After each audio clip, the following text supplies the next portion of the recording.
Olá, pessoal! Hoje vamos para uma aula de gramática. Eu chamo de gramática textual porque a vírgula é um assunto importantíssimo e que aparece ou que não aparece, né, nos textos. E por isso é tão importante o estudo da vírgula. É um estudo inicial que vamos fazer agora, porque numa videoaula é sempre um momento de auxílio, né? Mas já podemos ter um pouco de entendimento, né? Pessoal, a vírgula é um recurso gráfico, né? Que isola termos da oração. E assim, geralmente a gente escuta por aí, é pausa. Cuidado, vírgula não tem nada a ver com pausa. A função da vírgula é uma função sintática. Ou seja, a função da vírgula é sempre isolar termos da oração que não fazem parte do mesmo conjunto. Pessoal, para entender melhor, eu vou retomar o que são termos da oração. Na sintaxe, nós temos as palavras, que elas têm uma relação com outras palavras, por isso que é sintaxe, é o estudo das palavras em relação, né, numa frase, num período. Pois bem, só que na sintaxe eu não chamo palavras, eu vou chamar termos, tá? Mas é a mesma coisa. Termos da oração é a mesma coisa que palavras da oração. Pois bem, e temos a ordem direta, que eu vou explicar um pouquinho para vocês o que é isso, né? Mas vamos lá. Temos essenciais da oração. Lembram disso? Sujeito e predicado, né? É quem pratica a ação ou que pratica a ação e a ação propriamente dita. Temos depois os termos integrantes da oração, né? Que são os termos que estão completando alguma coisa, ou um verbo ou um nome, por isso integrantes, porque eles estão completando alguma coisa. E temos, por fim, os termos acessórios. São aqueles termos que, pelo fato de serem acessórios, eu posso retirá-los da oração sem prejuízo de entendimento. E como eu estou aqui mostrando para vocês, ó, é nessa ordem mesmo. Primeiro temos essenciais, depois temos integrantes e, por fim, o termos acessórios. Olha só, um exemplo prático aqui. João comprou uma blusa no shopping. João é o sujeito, né, o termo essencial, e aqui o predicado, outro termo essencial.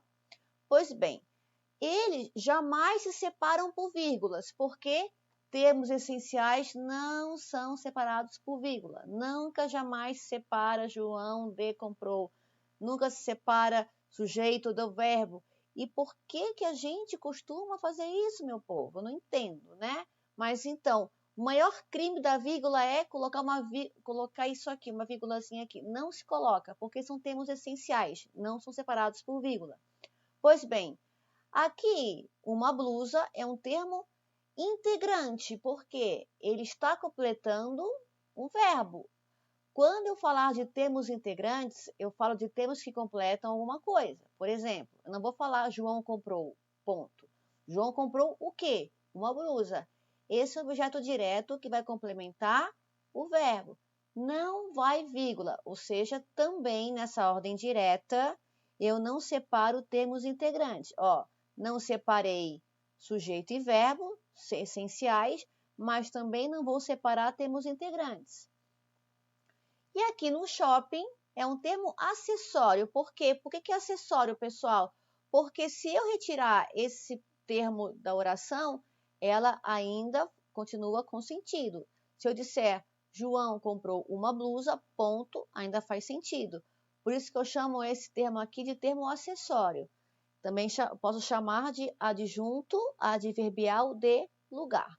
Pois bem, pessoal, o que eu vou falar para vocês agora é uma regra muito importante, nossa, e ela resume várias regras de vírgulas que vocês vão ver por aí, tá? Por exemplo, aqui, mesmo que mudem de posição, os termos essenciais e integrantes não são separados por vírgulas. Olha aqui, ó, João comprou uma blusa. Uma blusa, João comprou, comprou João uma blusa. Vocês percebem que ó, eu alterei a ordem, mesmo assim eles não são separados por vírgulas. Por quê? Porque são termos essenciais e integrantes.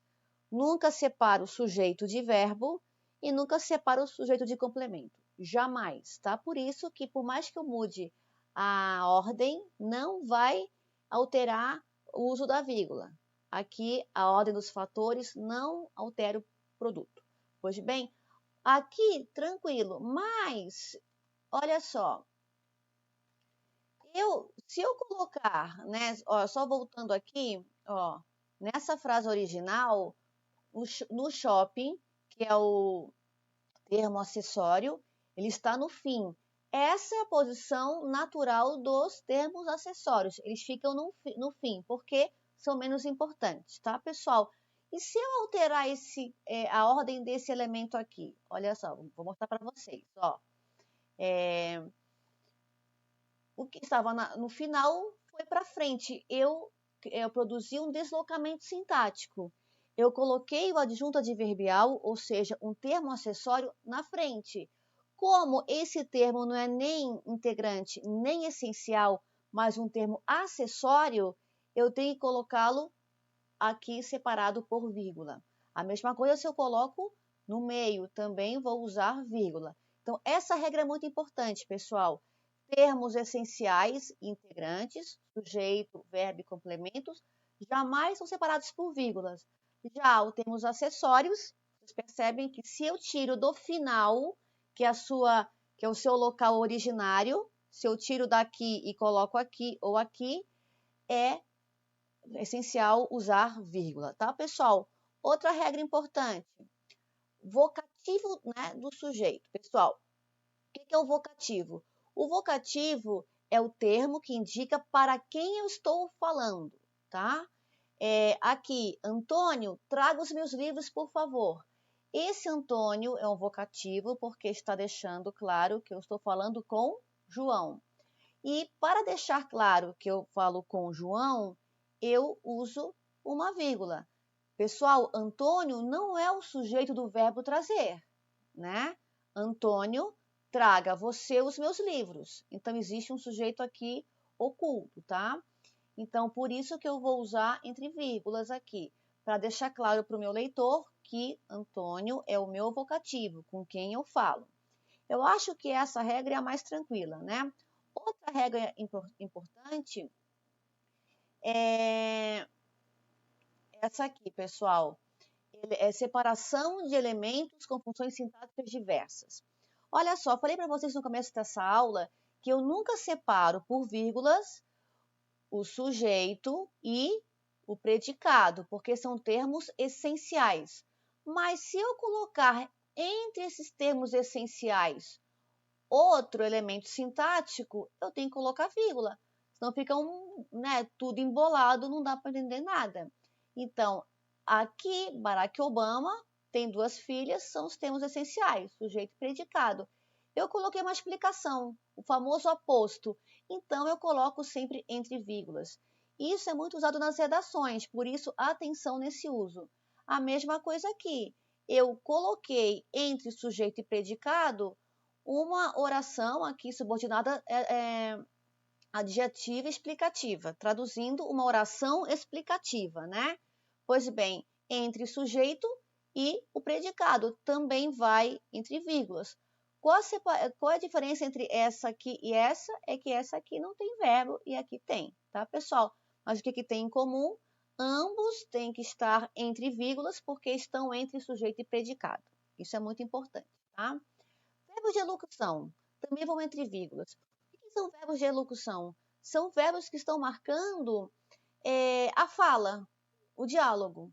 Por exemplo, aqui, não aceito, respondi eu e desliguei o telefone. Esse verbo é de elocução. Por quê? Porque está marcando justamente a fala. Não aceito, disse eu, respondi eu. A mesma coisa aqui. Que chatice, resmungou o menino, desinteressando-se do desenho. Esse tipo de construção aparece muito nos romances, né? Nos discursos indiretos, quando o narrador, né, ele vai apresentar a fala da personagem. Pois bem, a conjunção mais, pessoal, você sabe que há muitas direções e polêmicas sobre o uso da conjunção mas aqui eu vou mostrar uma regrinha bem boa para vocês, tá? Olha só, nessa primeira frase aqui, nesse primeiro período, você percebe que não há uso de vírgula. Por quê? Ó, sou pobre, mas feliz, é o meu lema. Pois bem, o que tem aqui? Você percebe que tem apenas um verbo. Esse mas não está introduzindo uma nova oração, um novo verbo.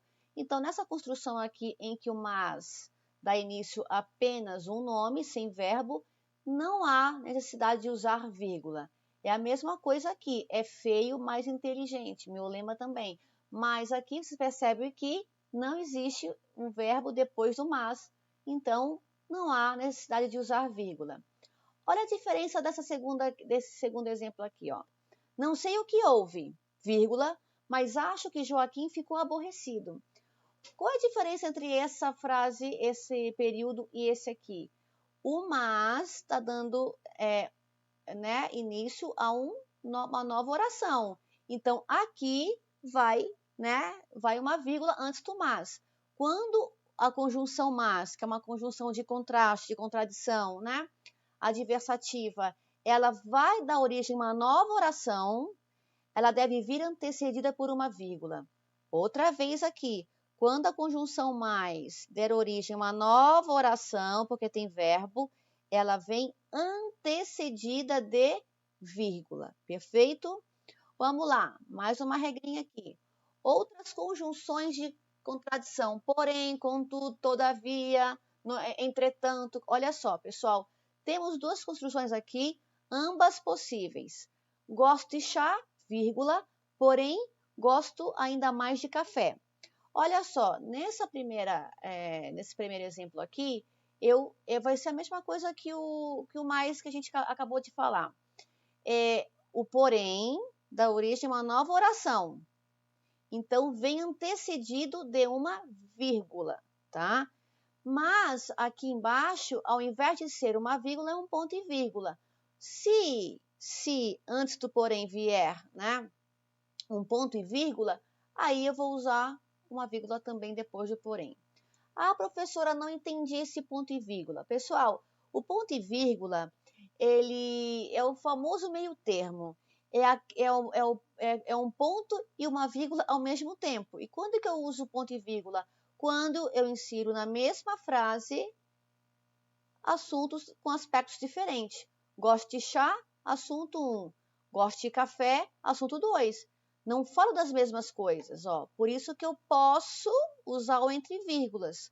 Quando eu trato de assuntos diferentes na mesma frase, eu posso separá-los por entre vírgula. No caso aqui do porém, como eu decidi usar entre vírgula aqui, o ponto e vírgula, também tem que colocar uma vírgula depois. A mesma coisa aqui, não queria nada, vírgula, no entanto ficou com a maior gripe. Esse é um uso muito comum, pessoal. Assuntos diferentes, né? Não quero nada, estou com gripe, separei por vírgulas, mas também eu posso usar entre vírgulas, porque são assuntos diferentes. Não quero nada, estou com gripe. E aqui eu coloquei uma entre vírgula para separar assuntos diferentes que estão no mesmo período, na mesma frase. Se tiver no entanto junto, então eu vou colocar também uma vírgula depois do no entanto. Beleza, pessoal? E para finalizar, esse porém aqui, por que ele está entre vírgulas? Porque ele está separando o termo essencial aqui, né? E o termo integrante. É o famoso separando o sujeito, o verbo e o complemento. Então, já que eu estou separando termos que não são separados por vírgula, verbo e complemento, que nunca se separam por vírgulas, eu tenho que colocar esse porém entre vírgulas. Tá bom, pessoal? É isso, essa é a primeira reflexão sobre vírgulas e creio que haverá muitas, porque vírgula é um assunto eterno. Beleza, pessoal? Beijo grande e até a próxima!